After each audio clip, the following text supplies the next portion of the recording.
Hey there, Knicks fans. It's your boy, Jonathan Macri, with you for another edition of the Knicks Film School Podcast with our special guest today, Hahn. You're probably wondering why you're hearing an intro before Alan actually comes on. And that's because we recorded this interview a couple days ago, actually on Wednesday morning. So there is a little bit of this pod in which we talk about Malcolm Brogdon being a member of the 25-26 New York Knicks. Oops. Sorry about that. We wish you well, Malcolm. I was really great having you here, and we hope you enjoyed your trip overseas. Hey, guys, as we know, injuries are a part of the game. But when an injury takes your bet and your sportsbook leaves you hanging, that hurts. That's why our partners at FANATICS Sportsbook hit different. They've got fair play coverage for you. FANATICS Sportsbook protects all pro basketball player prop bets from first half injuries. This isn't just injury protection, it's real value for your plays. FANATICS is the home of fair play all season long. Your old sportsbook, well, they just won't do that. Time to switch. Download the FANATICS Sportsbook app today. Winning hits different here. Must be 21 or over. Gambling problem? Call 1-800-GAMBLER. Connecticut, call 888-789-7777.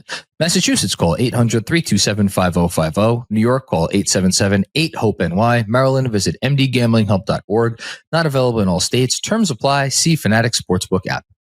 Hey there, Knicks fans. It's your boy, Jonathan Macri, with you for another edition of the Knicks Film School Podcast. I say it every year. This is a special episode. And it's a special episode, not just because this gentleman continues to take time for us. I won't reveal the dirty little secret that he loves what he does, because we'll keep that between me and him. But because it is genuinely one of my favorite conversations to have about this basketball team, because I'm really not sure there's anyone out there who knows them better than Hahn. Hello, sir. How are you? Good to see you, John. Yeah, I think there's people that probably would say they know it better, but it's fun. This is the best time. I love doing the pre-season podcasts with you, because it's the anticipation. It's all the things that we're waiting to see. Throughout the season, it's so much more difficult because, as you know, it's like Knick fans, as we should, live game by game. And should we? Really? Is that what it should be doing? Well, I'm saying should because of the passion. I just called a Knicks Wizards preseason game where none of the starters played, and still there was 18,000 people in the building. So, we're a different kind of crazy, and I love it. But it's just the roller coaster throughout the season makes it so hard to. I don't know how you guys do it, game in and game out without losing your minds. But this is the fun part, because it's the anticipation. And I don't know how about you, and I know I'm much older than you. But I don't recall. I've covered this team as either a sports writer or a broadcaster now for this is probably season 20. I was going to say 2006, right? Yeah, this might be season 20. Yeah. I stopped counting. I've never experienced. I don't have any recall of an anticipation for a season like this one, where the expectations are higher than. I even think 2013 felt like, take a shot at it, but the Heatles were still the Heatles, right? This feels different. This feels like the road's there, and can they make it down the end of the road? So you must have. Did you sneak into my laptop because you stole a game? Is that question one? No, we're gonna get into something in a minute, but before we do that, two things. One, you can't lose your mind if it's already gone, and number two, when they went on Monday on. I think they went on the Knicks went on a 15-0 run in the fourth quarter, and they're still down by like 17 or whatever it was. And the Garden, it sounded like it was a game in April. And I'm like, what? There is something very wrong with us, because the fact that I'm sitting there watching the game still is enough. But yeah, if that's wrong, who wants to be right? You know what I mean? When Tyler Kolek is going on a personal run and make a play, like it's all the little things that just make up for this. It ended up being, even as though they were down by 30 something at some point. It ended up, it's still, you find a way to have fun because it's preseason. These don't count yet, and there's such great anticipation. So it is, again, it's the right kind of wrong, if you ask me. That's what it's about. It is what it's all about. Okay, now to the thing you led me perfectly into. I was going to do a little gimmick here. And because again, 20 years, congratulations. It's a long time to do anything. It's a long time to be in a marriage. It's a long time to I don't know, own a home. And it's certainly a long time to cover this basketball team. In that time, I count 6 seasons where there was a preseason expectation of some kind of that not only would the team make the playoffs, but that there might just maybe be some playoff success. And I'm going to run through the seasons with you because you can probably guess what they are. And if I'm missing one, let me know. Okay. So I have 2000, actually 7 seasons, because I think you have to put 2010, 11 in there because they had just gotten Stoudemire, and there was clearly another move that they were going to try to make. But preseason over under of 35.5 plus 4,000 championship odds. That's one that's kind of on the line. The next season, which ended up being an insanity, but started off terribly, they actually had a plus 1,600 championship odds before, which is pretty good before that year. Yeah. The 12-13 season, this is the funniest part. They had the longest championship odds in 12-13 than they did in any of that 3-season run. 11-12, 12-13. 13-14, because people were people were down on it, I think, because they had lost Lynn maybe, and we're like, this is an old team, like Jason Kidd have left. Yeah, so that was, I remember that conversation, right? Yeah, could they make it to the end of the regular season without falling apart, right? Exactly. So only had a 46.5 over under plus 3,300 championship odds. Yeah. And then after the Bargnani trade, if you could believe this, again, according to this Basketball Reference, over under of 50 wins for the 13-14 season. I don't believe they hit that number, if memory serves. And then I'm going to say the last 3 years. So this year, last year, after the Towns and Bridges trades, and then the year before that. I can't put the first Brunson year in the same category because I don't think anybody was quite anticipating what was going to come. So I'm just going to kind of ask you open-ended question. And then if we want to get into specifics amongst these teams, and then we can even go back further if you want, where do the preseason vibes for you compare to, you want to pick one of those other teams, any of those other teams? No, it's something that I was thinking about even in the summer. And what I kept going back to, which made me, and we're simpatico because you were looking up the odds using Basketball Reference. I did the same thing, but I went way back. Because when I saw that they were going to open the preseason in Abu Dhabi, I said, okay, they're going to be one of the first teams on the court, right? They had a training camp a week earlier, all that stuff. So one of the first teams on. In 1993, and you remember too, the Eastern Conference had a similar feel to it that this one has, only a little different. Michael Jordan left to play baseball. And so with that went 3 straight championship teams that suddenly didn't have the greatest player in the world. And that opened the door. So I checked and I said, okay. And Pat Riley brought the team down to College of Charleston. And his mantra was, we're going to do a practice at 12:01 a.m. on, I think it was October 8th or something like that. That happened? They were the first team on. And he said the goal here is we're the first team on. We're going to be the last team off. They had a midnight practice. It was 90 minutes.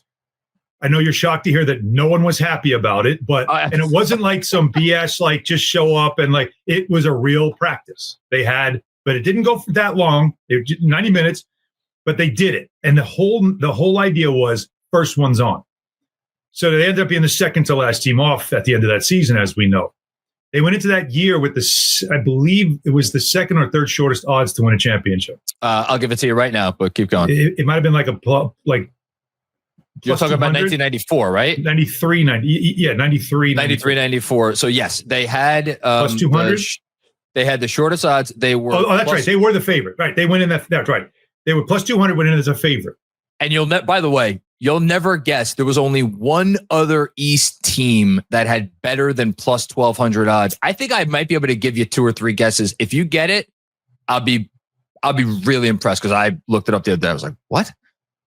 Okay, it was not. Then it wasn't Indiana. It was not Indiana. Right. Charlotte? Charlotte had the third best, plus 1,200. Okay. Great job by you, because they didn't even end up making the playoffs. Yeah. But they were coming off of a nice run. But they were starting to put it together. Yeah. Think about teams that could never quite get over the hump from that era and are kind of lost to time, even though they were very solid. Well, then it's not Miami. It was too early. Too early for Miami. It's too early for Orlando. That nobody thought they were there yet. I'm trying to think of the teams that were like kind of annoying, but they weren't good enough. Okay. I'll give you one more hint, but go ahead. Just throw it at me. Cleveland, something like that. Yep, you got it. Yeah, okay. Yeah. Plus 500 to win the title. Third best odds in the league. That still was the Mark Price, Brad Daugherty. Yeah. Okay. And Ron Harper. Yep. And oh my God. Larry Nance, Craig Larry Elo. Nance. Those three guys were coming up. I feel bad that we're going way back in time. Those three guys were coming off of all-star seasons. All three of them. Yeah. And Mark Price was coming off an All-NBA first team, which was like... Yeah, those were good. Those were really good teams, but they kept running into Chicago. Like the Knicks. Yeah. All right. So to finish the story, so that's by the way the last time they were the favorite going into a season to win a championship. And plus 200, I believe, was the number. And then the following year, so they're the last one's off, second to last one's off, and we all remember how that went, Game 7. So the next year they go into the playoffs. Go into the season, and I think they had tied for the second shortest odds. They did. You're good. And so that's where they are right now. Tied with Cleveland, second shortest odds behind the Thunder. And that's why I'm saying, like, that's 30 plus years ago. The last time they were that close to being considered a championship contender. And so I look at it like that. And that's why I love the symmetry of, and I don't think anybody did this intentionally, but it was the symmetry of Pat Riley wanting to be the first team on, last team off. And the Knicks this season, just by way of the preseason, the way it worked out, being one of the first teams on, and now you're hoping that they are the last team off. So I think it goes back that far. Okay. And you remember the rest of the 90s, they were in the top, I think almost every year they were top 5 when it comes to championship odds, coming into the season. I think only one year they were 6, and I believe it was like 97. But they were always in the top 5. And they were in the top 5 all the way going into, I believe, the 2000-2001 season. And then, of course, after that, they've never been closer. So this is, use that line from The Office when it's like, if only we knew we were in the glory years while we were in the glory years. And I try to tell the younger fans who didn't live through the 90s, because we didn't know that was the glory years. We were just trying to, like, every year it was just, can they finally win one? Can they finally win one? But you don't realize that along the way, it was a lot of fun. And so right now, you kind of, for the next generation, this is the glory years right now, and you're doing the same thing. All the old heads that talk about the 90s, you're going to be talking about this Brunson era 2020s Knicks and how you every year were just hoping they could break through. I think the difference, and again, I was a young teenager during the second half of the 90s. I don't remember the first half of the 90s. Was that I felt like the conversation every year was, can we get Patrick the second star? Can we get Patrick to help? And then they had the Houston and everybody forgets Chris Childs, how big of a deal that was too. Yeah. And before Larry the 90s. But before the 96-97 season, and that's of course when David Stern, rest in peace, great commissioner, but not his finest moment in that series against Miami. But I digress. And like before that season, there was like, okay, maybe this is finally the team. Maybe they got him enough help. But even then, Jordan was back. They were coming off of 72 wins and the march to the championship. Now, the Giannis stuff is like whatever. It's out there. It's going to be out there until it's not out there. But it doesn't feel like we're waiting for anybody else. Like, this is the team, and I guess maybe I kind of want to ask you, because you cover the whole league. Oklahoma City, do you view them as the level of boogeyman that we have had in the league at times over? Like, we could go back the last 30 years, whether it's Jordan's Bulls or the Steph, Warriors, or do you? It's a great question. I'm curious. Yeah, it's a great question. And I don't want to be disrespectful, because they had an unbelievable season last year. They are the epitome of team when you think about how they play and how they built that team, and of course the star that they have, who's very selfless. It's it's hard to put them at the level of the evil empire teams we've seen over the years. Whether it was LeBron's Miami, Shaq, Kobe, Lakers, and obviously the Jordan Bulls, Curry's and those Warriors teams with KD. Like there's certain teams where you look and you're like, we're all playing for second, right? It's the Larry Bird line. Yeah.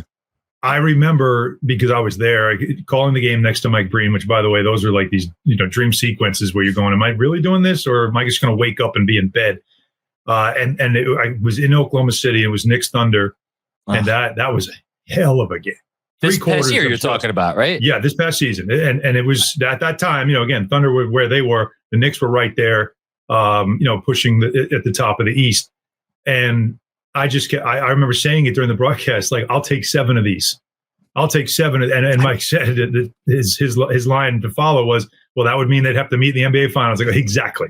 Like, I will take, because that was a fun. Now, the fourth quarter, it slipped from the Knicks. They made a couple mistakes, couldn't make shots. Who was the kid on their team that just went off, made shots? Wiggins? Was that the Wiggins game? Yeah, that was the Wiggins game. Yeah, I think it was. Just all of a sudden, just start detonating.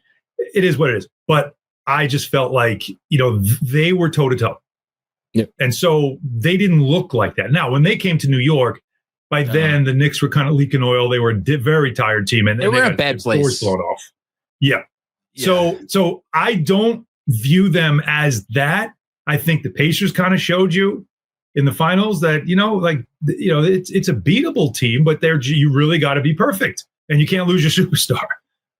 So that's why I just feel like 93, 94, you remove Jordan from the equation, and you have to think to yourself, the door is open.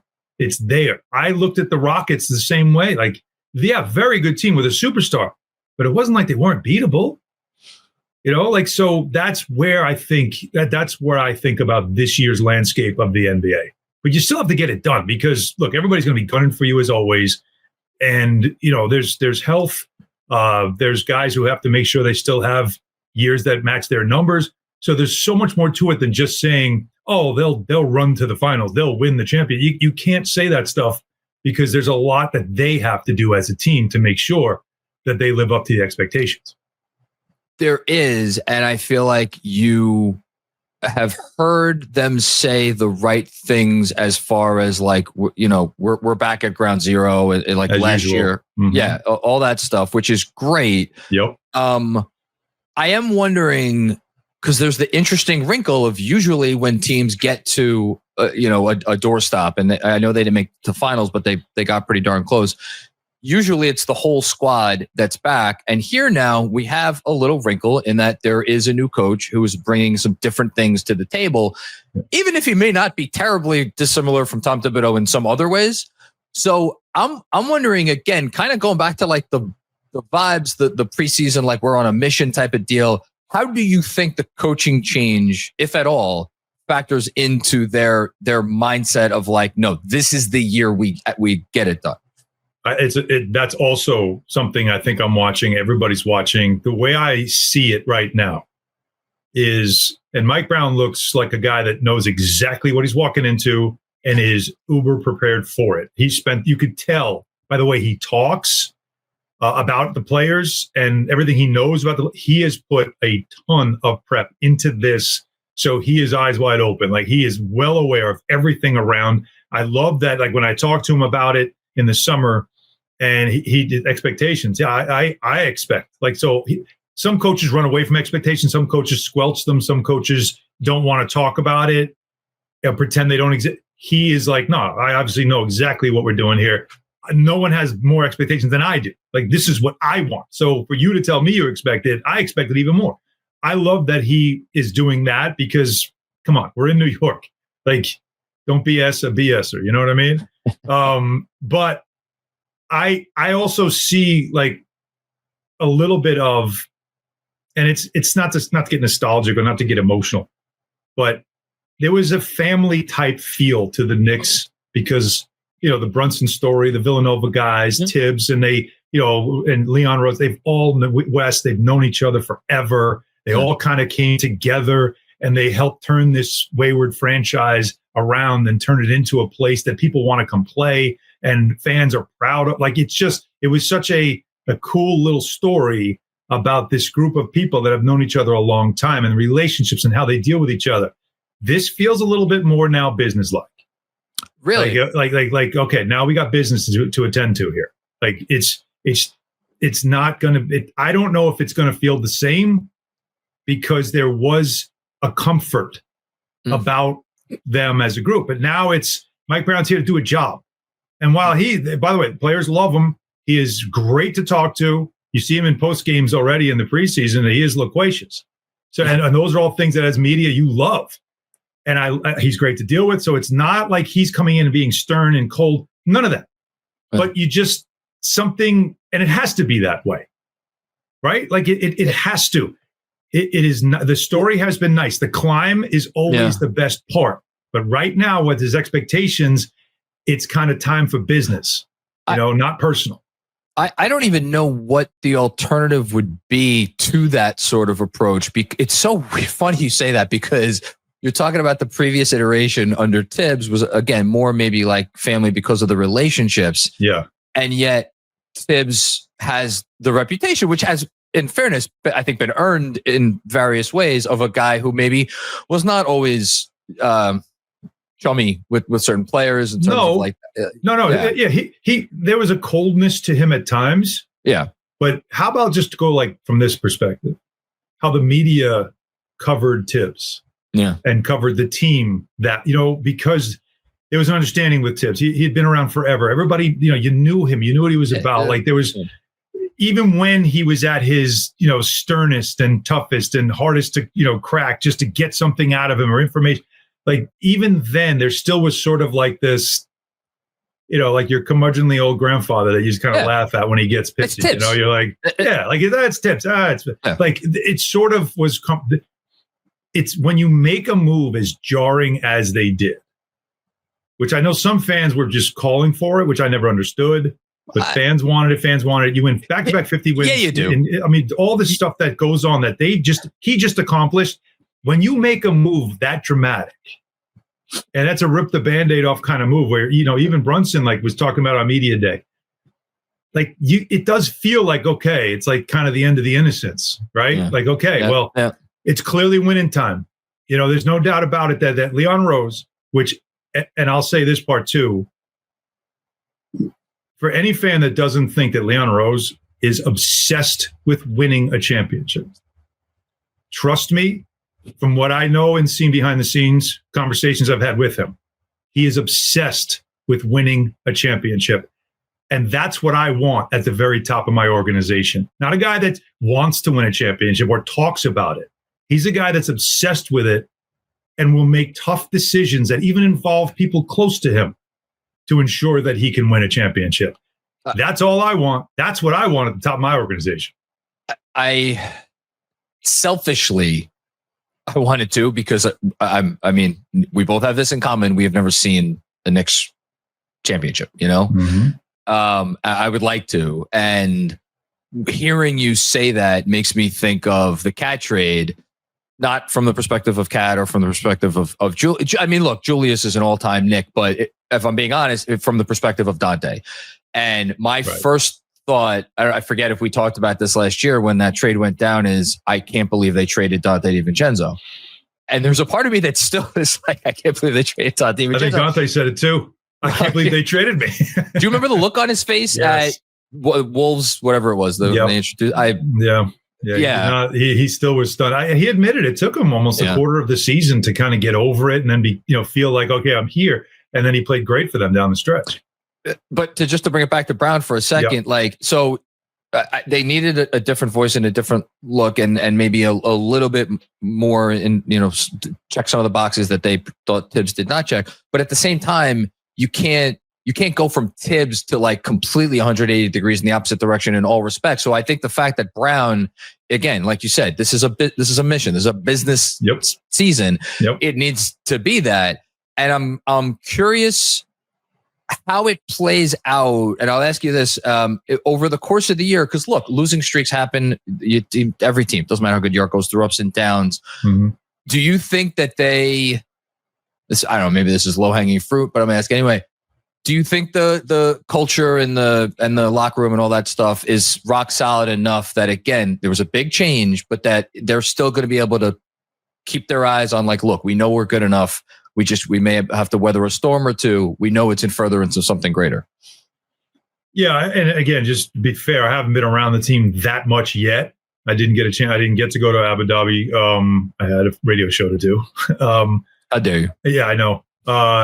And we've only had so far 2 preseason games as we're doing this. But was around the team a lot last year, in the locker room a lot after games.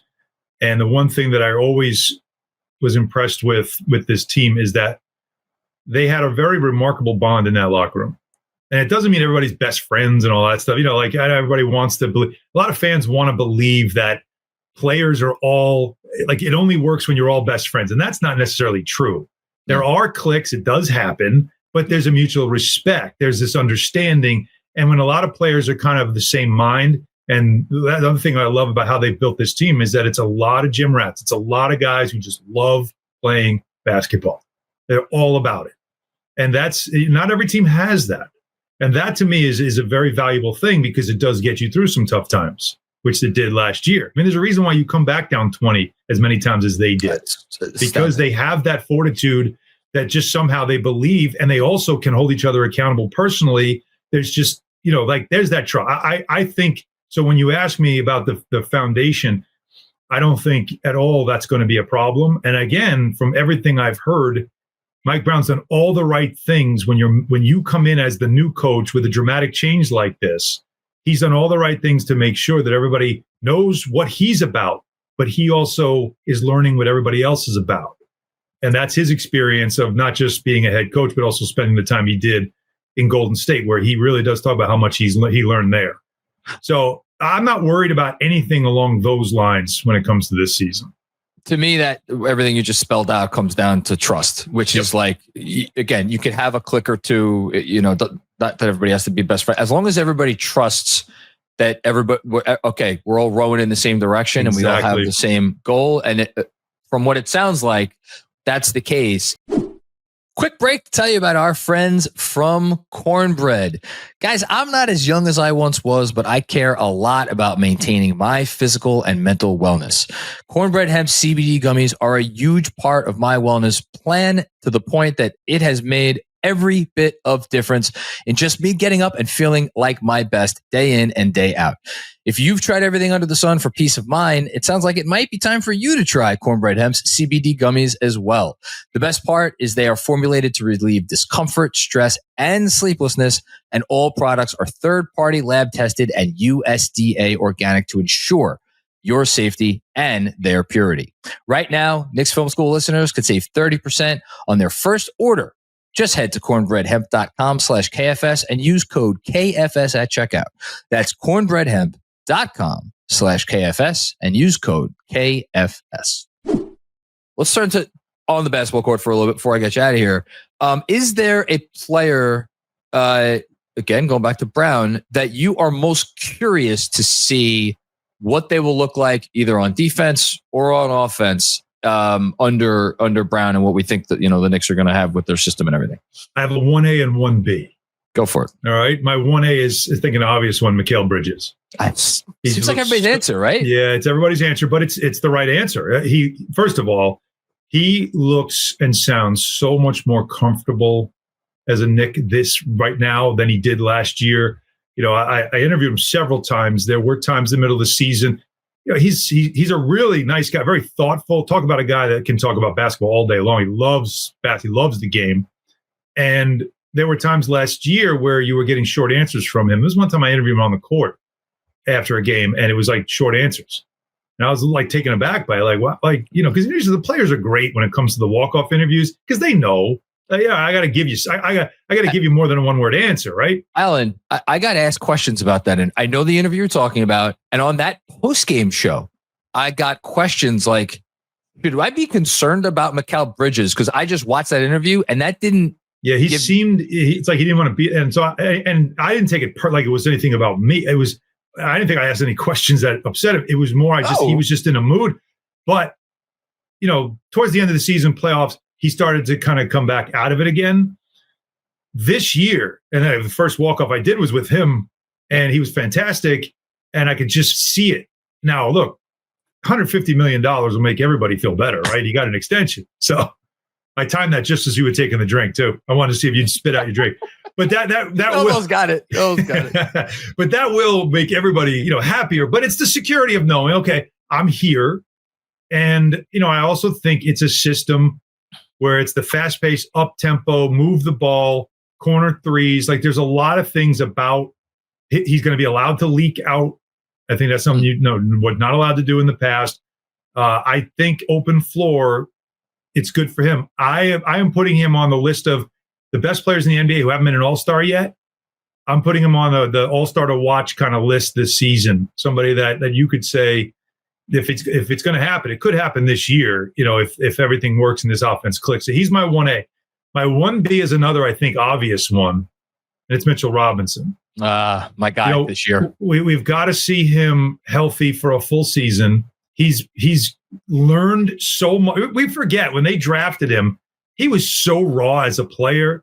He was literally learning how to play the game and understanding the nuances of the game. And yet so much of his instinctual talent, you'd say, how does he know to do that? His footwork, his ability to block with both hands, like little things that you say, that's not teachable. That's just instinct. So he had so much to build from that, he had a high ceiling and he's getting there.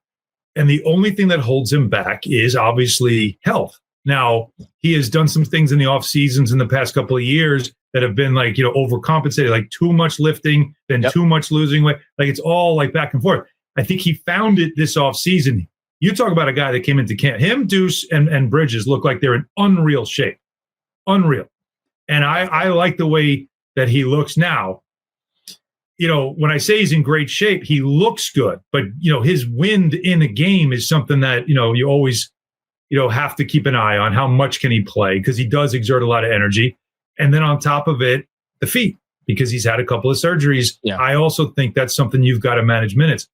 But if they can, think about it this, John, if you can get 55 games out of him in a season, his impact is tremendous. And then, have him for the playoffs, which is also something that's important. So I'm watching him and how he and Cat can work together and how many more lobs is he going to get now in this system versus we really haven't seen a lot of lobs to him in the past. Not since RJ left. Yeah. That was one thing that they were good at. Selfishly, because I may have made a all defense prediction or two over the last 2 weeks, I'd like that number to be 65. I'd like it to be that too. I'm just saying, I know with him, you want to be. I just want to be real careful. If he feels anything, if he just something doesn't feel right, got to sit him. I would treat him with kid gloves, wrap him in bubble wrap, because where you really need him is obviously from April forward. Well, we could just jump to that then, because it's Cleveland. Yeah, right. Look, you never know what's going to happen. I have a ton of respect for the Atlanta Hawks. I think they've assembled a really nice team. I think the Magic are. I like the Knicks matchup against the Magic, but that team's going to be such a pain to play. They are tough. Yeah, Suggs injury is the one to keep an eye on. When he's available to play. Adding Bane is a nice piece, and obviously getting Banchero healthy and Wagner healthy and keeping them healthy are big. But without Suggs defensively at the point of attack, they're a much different team.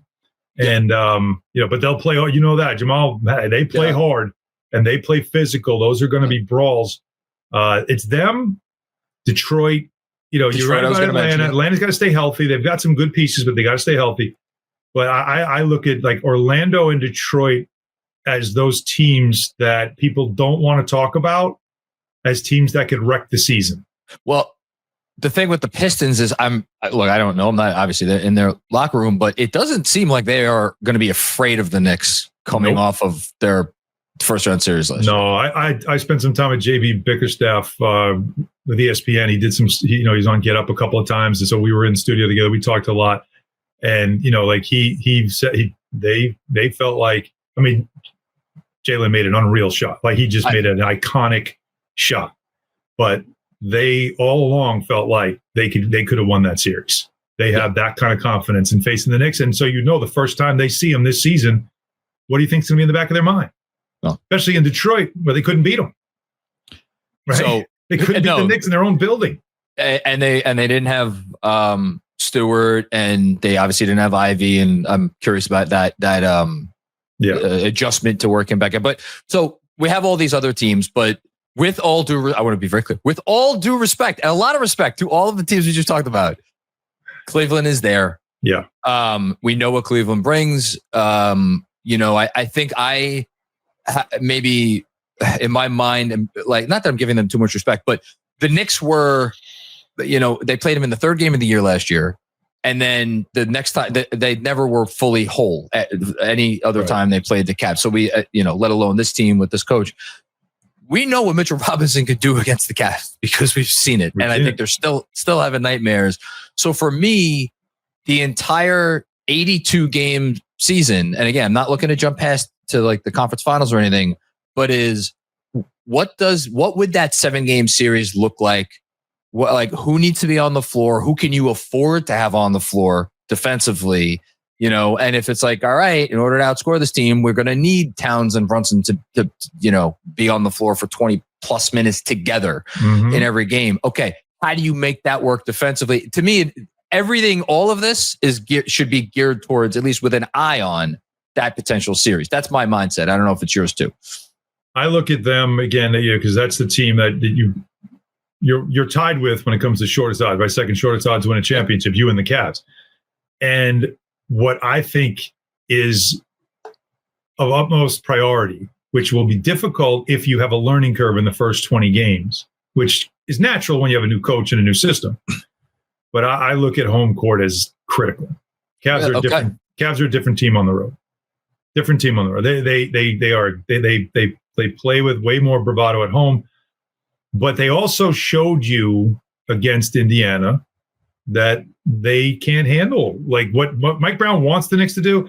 In Mike Brown's dream of what the Knicks will look like, the Cavs struggle with that. What is that? Tell me. Up tempo, spray threes, like the way the Pacers play that pace to where if you're the Cavs, they tend to be a team that goes up big and then kind of settles, and then they'll let you back in the game. And we saw that in that series. We saw it throughout the season. But they were just they would build some unreal leads. I know, because they were just so good. But the teams that know how to battle back, the Knicks did struggle against them last year for the reasons you said. They weren't whole. They looked very small at times with some of those lineups against Cleveland. That was also something to keep an eye on. But I think there's just so much more depth. There's less dependence on the starters to have to carry the offense. The belief is there'll be less dependence on Jalen Brunson to carry the offense through three quarters. You're definitely going to give him the ball in clutch time. Yeah. But I see that, but I'm looking at home court advantage for me. If I'm the Knicks, I need that throughout the Eastern Conference playoffs. That's what I want. I would want to make the goal of the top seed just to keep dangling a carrot. But I also know that there's 20 games that you got to worry about that you're going to have to go through the growing pains of the system and learning it and understanding it when it's real time. Because preseason it's not true live action, and you're not really getting teams' best defense. You're getting vanilla defenses. I really want to see how they look in the first 20. But if they're in range of the top seed, I would want to prioritize that. Yeah, and I don't know if this is maybe too far off the beaten path. It might be why Evan Mobley is maybe the most important player in the Eastern Conference this year, because Garland's banged up. Strus is, we don't know when. He's going to be out for a while. Yeah, he's going to be out for a while. Yeah.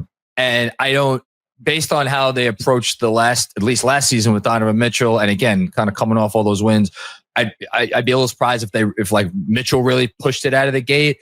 If Mobley can make another little leap, and I mean, the guy just won Defensive Player of the Year. Yep. But if he can make a little bit of an offensive leap to help that again when they're banged up out of the gate, that could be the difference between what you're saying, home court throughout the Eastern Conference and then not. So that'll be interesting. Yeah. Okay, a couple quick hitters and then I'll let you go. I think you answered one of these already, but I will ask it anyway. If the Knicks get a third All-Star, it will be who? Yeah, I'm looking at it. Like Anunoby really wants it, and last year he was right on the bubble. But I just think Bridges has the potential in this system because of the ability to get out and run and get easy, quick hoops. I think he's going to get to the free throw line more this year. He's got a bit of a determination about him to do that. I just feel like his numbers and the Knicks' success would definitely call for the potential for him to get an All-Star this year. If a Knick wins Sixth Man of the Year, it will be who? Well, that's a good call. Well, Jordan Clarkson, right? Now, yeah, okay. Josh Hart. I was about to say, it was like, I would have said him first because if there's anybody on the team whose game I love, I don't love anyone's game more than I love Josh Hart's game. The amount of criticism he gets is stupid because if you watch him, and I'm fortunate enough to be courtside a lot to watch him, the effort level that he plays with gives off like Anthony Mason vibes. Like there's a lot of just, you don't realize how hard he plays, and he's 6'4". And the guy's like, when the team needs a spark and all of a sudden he's got 7 rebounds in a quarter and he's running the break and he's getting it up the floor and he's forcing them to play up tempo. I really think that this system is so good for him because A, he's an unreal rebounder, defensive rebounder for his size, but B, he's a rebound and goal guy. Yeah. And so that's all the stuff that Mike Brown wants. So if he didn't have the finger and then whatever else now, the back, there's a lot of stuff going on with him right now. So I might have said him I would have said him with a bullet, but I don't know what kind of season he's going to start off with because, he really hasn't gotten a lot of court time so far. So I need to see him healthy. The finger thing worries me because if he struggles to shoot because of the finger, it's going to be very difficult to make a case. But to me, when he's healthy, he's one of my favorite players to watch because I love players who play with that ball of energy and all out. And he's that guy. I love it. But you're going with Clarkson is your final answer. Well, if someone's going to win it, okay. It would be FGA's. He's won it before. All right. I don't want to put you on the spot, but we are coming close to Saturday deadline. I forgot which day it was. Yeah. For non-guarantees, and then the roster's due on Monday. I won't ask you to make a prediction because that's where do you think things stand right now? If you had, what's your lay of the land or read on things? I mean, again, this is if I were running the team. So this isn't based on anything other than if this were me, I'm trying to win a championship. Now I know fans love young players and love developing players, and it's very important to do that. You have 2-way contracts for a reason, and those guys are there. But I would prioritize as many quality veterans on my roster as I can. And so if I could, Brogdon just feels like an easy fit.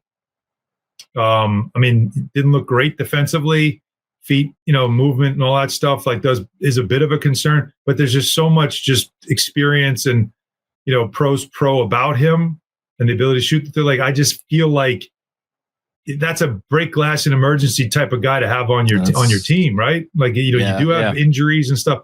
So, and he's steady. He's not like he's not a mercurial player whatsoever. He's just right here the whole time.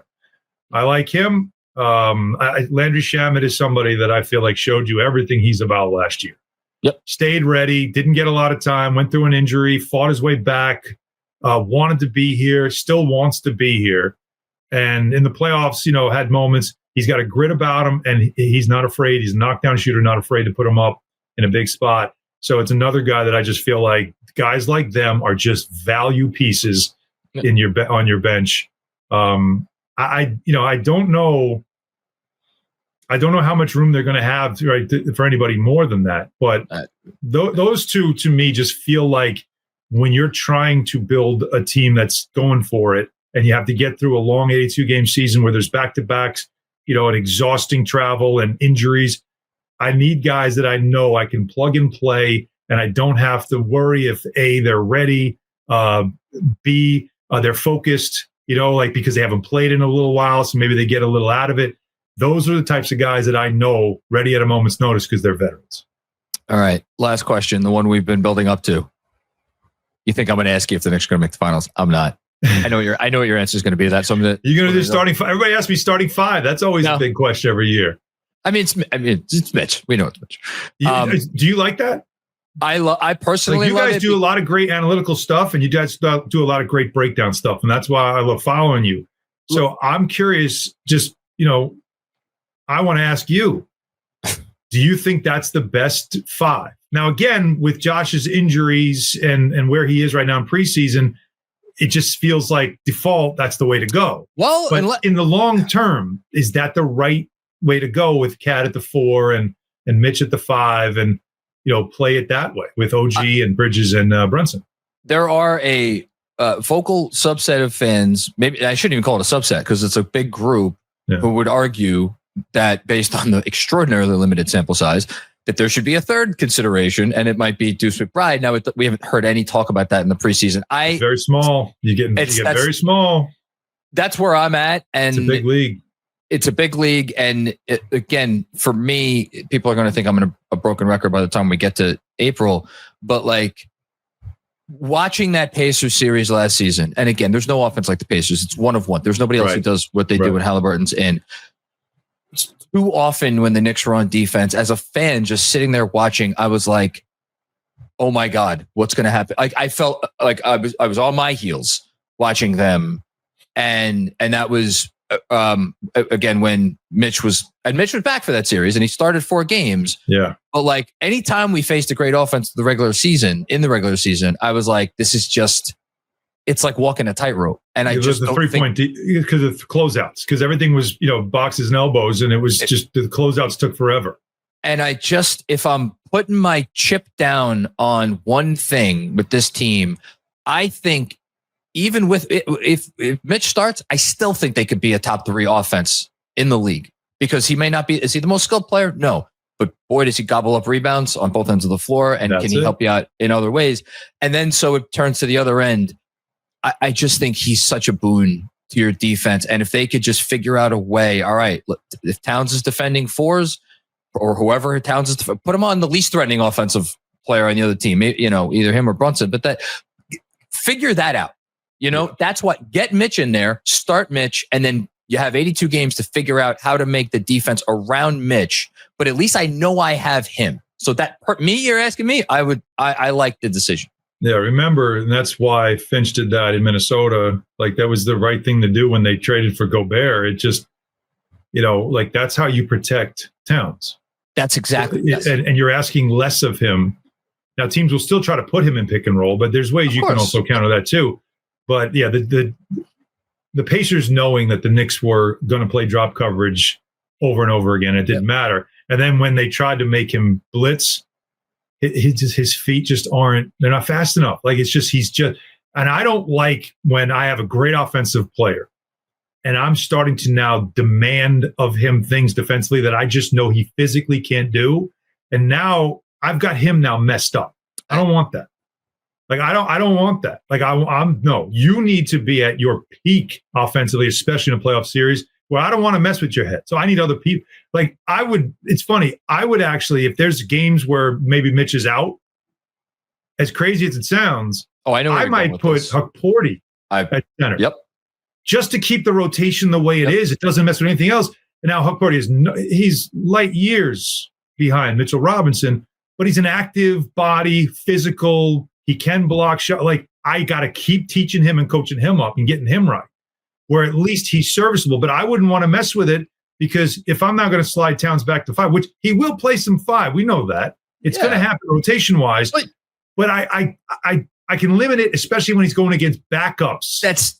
You keep him in the rotation when the bench comes in, and now it's okay. He can handle that versus, when he's got Miles Turner just popping out all the time on a pick and roll. He doesn't know what to do.